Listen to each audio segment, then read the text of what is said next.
되었기 때문에 그렇습니다. 오늘 우리는 신분이 어디에 있느냐에 따라서 그 속한 곳에 충성을 해야만 되는 것입니다. 오늘 그래서 우리에게 선한 일에 열심하는 친백성이 되었다고 말씀합니다. 선하다고 하는 말은 누구에게 쓰여지는 것입니까? 오직 선하신 분 예수 그리스도, 오직 의로운 분 하나님 아버지. 그렇습니다. 오늘 우리는 그래서 선한 일에 열심하는 친백성이 되었습니다. 하나님의 백성이 되었다는 것입니다. 디도서 2장 14절에 보면 예수님께서 우리를 대신하여 십자가에 자신을 주셨습니다. 그것은 바로 그가 우리를 대신하여 자신을 주심은 모든 불법에서 우리를 구속하시고 우리를 깨끗하게 하사 선한 일에 열심하는 친백성이 되게 하려 하십니다. 오늘 우리는 그렇게 친백성이 되었습니다. 우리의 힘으로 능으로 된 것이 아니라 오직 그리스도의 은혜로 된 것이라고 하는 사실입니다. 그렇습니다. 하나님이 원하시는 것은 선한 일에 열심하는 하나님의 가짜가 아니라 하나님의 친백성이 되기를 원하셨다는 사실인 것입니다. 오늘 저와 여러분은 그렇다면 선한 일은 무엇입니까? 그것은 바로 내가 어려운 사람을 도와주고 가난한 사람을 구제하고 병든 사람을 도와주는 것은 선한 일이라 할 수가 있습니다. 그러나 그것은 근본적인 선한 일이 아니라고 하는 사실입니다. 바로 하나님의 일을 하는 것이야말로 진정한 선한 일이라고 하는 것입니다. 선한 하나님의 뜻에 따라서 하나님의 일을 할 때 진정한 하나님의 일, 선한 일이라고 하는 것입니다. 우리 교회가 예배를 위하여 하나님께 찬양할 때, 또 경배하며 목소리로 찬양하고 악기로 연주하며 찬양할 때, 그 아름다운 모습으로 하나님께 경배할 때 이것이 진정한 하나님의 선한 일이라고 하는 것입니다. 그렇습니다. 마가복음 10장 18절, 누가복음 18장 19절에 보면 부자 청년이 선한 선생님이여 이렇게 예수님을 불렀습니다. 그때 예수님께서 뭐라고 말씀하시는 거 하니 나를 선하다 하느냐 선한 분은 오직 하나님 한 분 외에는 없느니라고 말씀하고 있는 것입니다. 그때 예수님께서 왜 나를 선하다 하느냐? 그렇습니다. 선한 분은 하나님 한 분 외에는 없느니라 하나님만이 진짜 선한 분이시라는 것을 말씀하고 있습니다. 네가 나를 선한 선생으로 진짜 믿는다면 선한 분은 하나님 한 분이니 나를 하나님으로 믿어야 하지 않겠느냐. 선한 분은 하나님 한 분뿐이다라고 말씀합니다. 그러면 우리가 하나님의 일을 하고 예수님의 일을 하고 성령님의 일을 할 때 바로서 우리가 선한 일꾼이 되어진다는 것입니다. 그것이 바로 선한 일이라고 하는 것을 말씀하고 있습니다. 에베소서 2장 10절에 보면 우리는 그의 만드신 바라 그리스도 예수 안에서 선한 일을 위하여 지으심을 받았다라고 말씀하고 있습니다. 우리는 선하신 일에 쓰임받는 도구로 사용되어야 됩니다. 마가복음 10장 18절에 예수님께서 이르시되 네가 어찌하여 나를 선하다 하느냐 선하다 일컫느냐 하나님 한 분 외에는 선한 이가 없느니라. 또 누가복음 18장 19절에 예수께서 이르시되 네가 어찌하여 나를 선하다 일컫느냐 하나님 한 분 외에는 선한 이가 없느니라. 에베소서 2장 10절에 우리는 그의 만드신 바라 그리스도 예수 안에서 선한 일을 위하여 지으심을 받은 자니 이는 하나님이 전에 예비하사 우리로 그 가운데서 행하게 하려 하십니다. 그렇습니다. 사랑하는 성도 여러분, 오늘 우리가 십자가의 피로 구속함을 받았다면 우리는 선한 일에 열심을 내는 그러한 하나님의 친백성이 되어야 합니다. 오늘 저와 여러분이 진정 하나님의 일을 열심하고 있습니까? 열심히 하지 않는다고 하면, 내가 하나님의 일을 어영부영 대충 게을르게 하고 있다고 하면 그것은 하나님의 친백성이 아닙니다. 내가 스스로 볼 때 이만큼 하면 참 열심히 하는 것이지 이렇게 나 스스로 인정한다 할지라도 그 정도 본인이 스스로 인정할 정도가 되어야 참 그래도 일하는 성도라 할 수 있을 것입니다. 과거 코미디 개그맨들 중에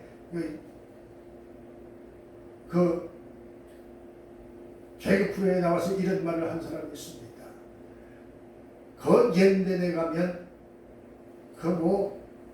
10년, 20년 된 거는 축에도 못 깁니다. 그저 한 50년, 60년 돼야 그래도 그 쓸만하구나 하는 이야기 듣습니다. 이런 이야기하는 코미디언이 있죠. 그건 무슨 얘기랍니까? 그만큼 인정받으려고 하면 노력이 필요하다는 것을 이야기합니다. 오늘 우리가 얼만큼 노력을 했습니까? 우리나라 속담에 이런 말이 있습니다. 가다가 곧 정지하면 아니간만 못한다. 가다가 쉬고 정지하는 사람들이 너무나도 많이 있습니다. 방황하는 사람들이 너무나도 많이 있습니다. 그러다가 한 방 터진 다음에 전부여 의지 없어서 이제 손 들고 옵니다. 이렇게 참 망가진 후에 오는 사람들이 얼마나 많이 있습니까? 오늘 우리는 진정으로 하나님의 친백성이라고 하면 물불을 가지지 않고 선한 일에 앞장서는 성도들이 되어질 줄 믿습니다. 그렇습니다. 로마서 8장 23절에 보면 이뿐 아니라 또한 우리 곧 성령의 처음 익은 열매를 받은 우리까지도 속으로 단식하여 양자될 것 곧 우리 몸의 구속을 기다립니다. 오늘 우리 몸의 구속은 바로 예수 그리스도를 통해서 이루어진다는 사실을 믿으시길 주님으로 축복합니다. 성령으로 말미암아 예수 믿는 복을 받았지만 아직 이 육신 이 몸의 구속을 기다리고 있다는 것을 말씀하고 있습니다. 진정한 구속은 바로 어떻게 이루어지느냐? 사도 바울의 고백입니다. 여기서도 사도 바울은 양자될 것 곧 우리 몸의 구속을 기다리니라고 했습니다. 이렇게 표현하고 있습니다. 바로 이것은 바로 무슨 의미가 있느냐? 우리가 성경을 자세히 보면 이 양자라는 개념 속에는 중요한 두 가지 의미가 들어있습니다. 이 양자라고 하는 말은 헬라어로 히오데시아라고 하는 단어인데 이 단어는 크게 두 가지의 의미가 있습니다.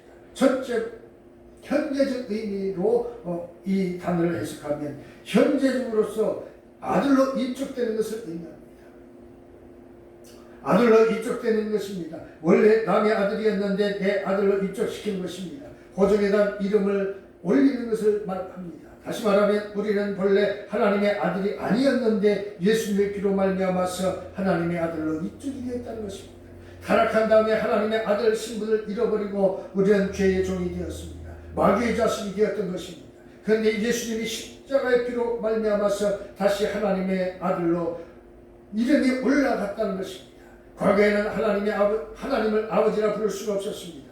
그런데 이제 양자가 된 다음에는 하나님을 아버지라 부를 수가 있게 되었다는 것입니다. 로마서 8장 15절에 보면 너희는 다시 무수하는 종의 영을 받지 아니하였고 양자의 영을 받았으므로 아버지라 부르짖느니라. 오늘 저와 여러분은 양자의 영을 받았기 때문에 이제 하나님을 아버지 이렇게 부를 수가 있게 되었다는 것입니다. 아바라고 하는 말은 우리 말로 표현한다면 아빠 또는 아버지라고 이렇게 표현할 수 있을 것입니다. 과거 우리 어렸을 때는 아빠 하는 이야기 대신 아버지, 어머님, 아버님, 어머님 이렇게 불렀습니다. 그만 말이시죠. 그래서 다가가기가 무서웠고 아버지 대하기를 요새 우리 아이들처럼 무슨 친구처럼 됐다가는 그것은 회초리감이었죠. 그런데 오늘 우리는 어린 아이처럼 하나님 앞에 아버지 가장 다감하게 친근하게 아버지라고 부를 수가 있게 되었다고 말씀하고 있는 것입니다. 이것은 바로 우리 주님의 은혜로 말미암아서 감히 바라볼 수도 없었던 분에게 오늘 우리는 진심 어린 아버지라 부를 수 있게 되었다는 것입니다. 로마서 8장 16절 성령이 진의 우리를 영으로 더불어 우리가 하나님의 자녀인 것을 증거하신다. 우리가 일부러 증거하지 않아도 성령께서 하나님께 하나님의 자녀입니다 라고 이렇게 말한다는 것입니다. 이제는 성령께서 저 사람 진짜 하나님의 아들이다. 우리를 대신해서 설명을 해주고 하나님께 양자라고 말하는 것입니다. 또 미래적인 의미로 우리는 유산을 상속받는다는 것을 말씀하고 있습니다. 양자가 된다는 것은 유산을 상속받는 자격이 생겼다는 것입니다. 양자는 바로 헬라어 히오데시아, 아들은 아버지의 재산을 상속받을 수가 있는데 양자라고 해서 죄되는 것이 아니라 양자도 동일하게 그 유산을 상속받는다는 것입니다. 미래적으로. 그렇습니다. 그래서 로마서 8장 17절 이제 아버지라 부르짖는 자녀가 되면 후사 곧 하나님의 후사여 그리스도와 함께한 후사니 이렇게 말을 하고 있는 것이죠. 여기서 후사라고 하는 것은 후사라고 하는 단어가 3번씩이나 나오는데 이 후사는 바로 하나님의 후사, 그리스도와 함께한 후사, 상속자라고 하는 그러한 뜻을 가지고 있다는 사실을 아시길 주님의 이름으로 축복합니다. 우리가 하나님의 아들이 되었다면 이제 미래에 우리는 아버지의 제사를 상속받는 상속자가 되었다는 것입니다. 오래전에 상속자라는 그러한 드라마가 있어 인기리에 방영된 적이 있습니다. 많은 사람들이 부르짖습니다. 주인공들이 막대한 유산을 상속받고 호화로운 생활을 하면서 특권을 누리는 그런 모습을 보면서 나도 저렇게 살아봤으면 하는 생각을 가져봤지. 그러나 하나도 부러워할 필요가 없습니다. 왜냐하면 죽을 때 단전 한 푼도 그들은 가져갈 수가 없습니다. 그러나 우리의 상속은 하늘에 쌓아둔 것이기 때문에 우리가 죽는 순간 바로 우리 앞에 돌아오는 것이라고 말씀하고 있습니다. 로마서 8장 23절에 이뿐 아니라 또한 우리 곧 성령이 처음 익은 열매를 받은 우리까지도 속으로 탄식하여 양자된 것 곧 우리 몸의 구속을 기다립니다. 왜 구속을 기다립니까? 하나님의 나라를 상속받기 위해서 그런 것입니다. 이때의 양자는 미래적인 의미로서 우리 몸의 구속을 기다린다고 말씀하고 있는 것이죠. 우리 몸이 죽어서 영원한 천국에 가는 것, 이것이 바로 미래적인 축복인 것입니다. 오늘 우리는 현재적인 양자로서 하나님의 아들이 되었습니다. 이제 우리가 미래적인 양자로서 마지막 나팔에 신령한 몸으로 부활하고 변화가 되면 우리에게 주시기로 이미 쌓아두신 상속할 재산을 다 받는 것인 줄 믿습니다. 그렇습니다. 그 재산은 우리나라의 대재물, 특별히 삼성의 그 많은 재산과 비교할 수도 없는 엄청난 것입니다. 기껏하여 50조, 100조가 된들 그것으로 무슨 의미가 있겠습니까? 하나님의 나라를 상속받는다는 것은 전 우주를 바꾸어서라도 반드시 받아야 할 큰 것이기 때문에 그렇습니다. 그것은 영원한 것이고 그것은 우리 주님과 하나님이 계신 것이기 때문에 그렇습니다. 우리의 삶이 남았으면 뭐 얼마나 살겠습니까? 인생 길어야 70이요 강건하면 80이야.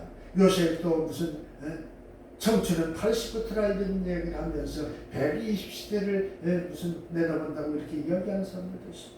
그래서 120을 살아본들 그것은 영원한 것이겠습니까? 아니죠. 우리의 영혼이 하나님께로 가야만 그것이 안전하고 그것이 참 복이라고 하는 사실을 믿으시기를 주님의 이름으로 축복합니다. 그렇습니다. 아무리 상상을 바라보며 오늘도 잠시 힘들다 할지라도 오히려 하나님 앞에 감사하고 찬송을 부르고 기뻐하면서 하나님께 영광을 돌리는 그런 복된 성도들이 되시기를 주님의 이름으로 축복합니다. 얼마나 영광된 일입니까? 그 영광을 받기 위해서는 현재 고난을 이겨내야만 한다는 것입니다. 미래의 양자로서 받게 될 그 영광을 바라본다면 현재 고난을 이겨내야만 하는 것입니다. 우리가 이 땅에서 말씀 때문에 고난을 받는다 할지라도 낙심하지 맙시다. 분명히 하나님이 때가 되면 모든 것이 다 이루어지게 되어 있는 것입니다. 이사야서 60장 22절에 보면 그 작은 자가 천을 이루겠고 그 약한 자가 강국을 이룰 것이라. 때가 되면 나 여호와가 속히 이루리라. 때가 되면 이루리라고 말씀하고 있는 것입니다. 때가 되면 이루어지게 되어 있다는 것입니다. 고린도전서 15장 52절 53절에 보면 나팔 소리가 나매 죽은 자들이 썩지 아니할 것으로 다시 살고 우리가 변화하리라. 이 썩을 것이 불갑을 썩지 아니할 것을 입겠고 이 죽을 것이 죽지 아니할 것을 입리라. 오늘 우리는 그렇게 주님께서 우리에게 그 나팔을 불며 오실 때에 우리는 나팔 소리가 나며 죽은 자들이 썩지 아니할 것을 다시 산다고 했던 말씀처럼 우리는 변화하게 되어지는 것입니다. 바로 그때가 양자될 것, 몸의 구속이 이루어지기 때문입니다. 데살로니가전서 4장 16절에 17절에 보니까 주께서 호령과 천사장의 소리와 하나님의 나팔로 신이 하늘로 쫓아 강림하시리니 그리스도 안에서 죽은 자들이 먼저 일어나고 그 후에 우리 살아남은 자도 저희와 함께 구름 속으로 끌려올려 공중에서 주를 영접하게 되리라. 그리하여 우리가 항상 주와 함께 있습니다. 그렇습니다. 우리의 삶이 오직 하나님과 함께하는 것, 주님과 함께하는 것이 완전한 구원이고 완전한 천국의 유업을 상속받는 자들이 되는 것입니다.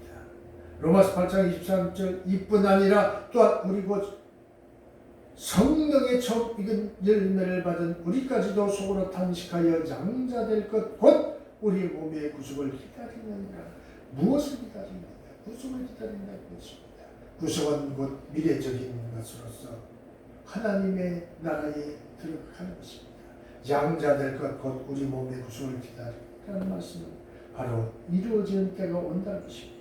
사랑하는 성도 여러분, 아담이 타락한 이후 하나님의 구속사는 한순간도 쉬지 않고 열심히 지금 달려왔습니다. 또 우리의 영혼이 하는 나라에 갈 때까지 우리는 그 길을 가야만 할 것입니다. 이제 주님의 재림으로 우리 몸의 구속이 이루어지고 그 영광스러운 최후의 완성을 소망 가운데 바라보는 자가 아닙니다. 그것은 바로 고난을 참고 견디며 이겨낸 자입니다. 로마서 8장 17절에 자녀이면 또한 후사 곧 하나님의 후사여 그리스도와 함께한 후사니 우리가 그와 함께 영광을 받기 위하여 고난도 함께 받아야 될 것이니라. 오늘 우리가 그 고난을 이기고 그 주님의 나라에서 영원히 사는 성도들이 되시길 주님의 이름으로 축복합니다. 그래야만이 그것이 진정한 하나님의 후사이고 그리스도와 함께 후사가 될 것입니다. 그리고 그 다음에 뭐라고 기록되어 있습니까? 우리가 진짜 하나님의 상속자라면 바로 후사라면 우리가 그와 함께 영광을 받기 위하여 그와 함께 고난도 받아야 할 것이니라. 그렇습니다. 오늘 우리가 거저 되어지는 것이 어디 있겠습니까? 주님이 이 땅에 오셔서 받은 그 고난을 생각하면서 우리는 그것과 비교할 수 없는 그런 참 편안한 삶을 살면서도 원망 불평하고 있지 않습니까? 오늘 우리는 이 말씀을 통해서 주님의 고난이 어땠던가를 생각하면서 우리도 그 상속을 받기 위하여는 그 영원한 상속을 받기 위하여 그 고난도 함께 받아야 된다는 사실을 생각하면서 어떠한 어려움이 닥칠지라도 그 고난을 기쁨으로 받으며 견디고 이겨내는 성도들이 되시길 주님의 이름으로 축복합니다. 그렇습니다. 오늘 저와 여러분은 지금까지 어떤 고난과 핍박이 닥친다 할지라도 오직 말씀으로 이기고 살아왔습니다. 그렇습니다. 이제 우리는 이 마지막 때에 나팔에 변화되는 그 순간까지도 끝까지 고난을 이기고 끝까지 고난을 견디고 끝까지 고난을 인내하면서 마지막 그 나팔의 몸이 구속이 이루어지고 우리가 신앙자로서 하나님의 영원한 상속자가 되는 그날까지 끝까지 하나님의 일에 충성하시는 성도들이 되시기를 주님의 이름으로 축복합니다. 우리 화평과 진실께 모든 성도들이 되시기를 주님의 이름으로 축복합니다. 이것이 오늘 우리에게 주어지는 구속의 은혜인 것입니다. 오늘 우리는 이 말씀을 통해서 어떠한 어려움 속에서도 하나님의 은혜를 생각하고 고난을 이기고 승리하는 복된 성도들이 되시기를 주님의 이름으로 축복합니다. 기도합니다. 좋으신 하나님 참으로 감사합니다. 오늘도